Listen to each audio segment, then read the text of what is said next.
Imagine standing at the crossroads of chaos and stubbornness, because that's exactly where Ole Miss finds itself right now. In a season that could be the greatest in program history, the Rebels are somehow flirting with disaster. Lane Kiffin may want out of Oxford, or maybe he doesn't, but Ole Miss wants a definitive answer the day after the Egg Bowl, and that demand is creating a tidal wave of confusion at the worst possible time. Kiffin wants to finish what he started. Ole Miss just dropped to number 7 in the latest playoff rankings and controls its path to the 12-team college football playoff. Beating Mississippi State locks it in. But instead of fully focusing on that goal, the program is tangled in emotion, frustration, and fear of abandonment.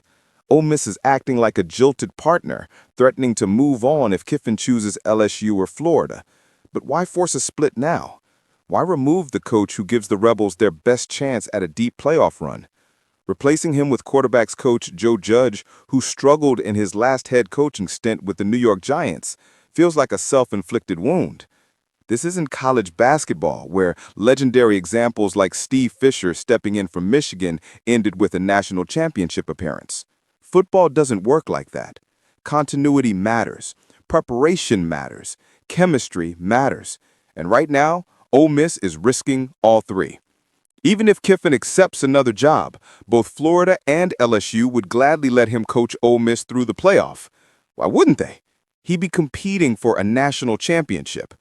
Ole Miss could simultaneously hire its next coach with the understanding that the transition begins after the postseason run.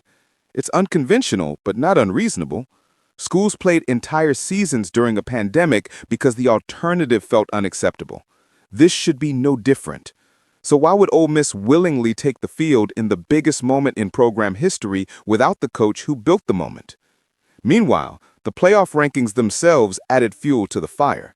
Texas A&M sits at number 3 despite not playing a single top-half SEC opponent. Oregon jumped to number 6 because of a win over USC, while Ole Miss beating Oklahoma on the road apparently wasn't as impressive. The eye test felt more persuasive to the committee than the actual resume. Ole Miss now sits at number 7, knowing exactly what's at stake. Beat Mississippi State, and the Rebels likely host a first-round playoff game. Lose, and the dream evaporates. The committee even hinted it could factor in Kiffin's absence if Ole Miss makes a coaching change before Selection Sunday. The path forward is simple. Win the Egg Bowl, keep the focus on football, and resist the urge to sabotage a once-in-a-generation opportunity. The nation is watching to see whether Ole Miss chooses chaos or chooses greatness.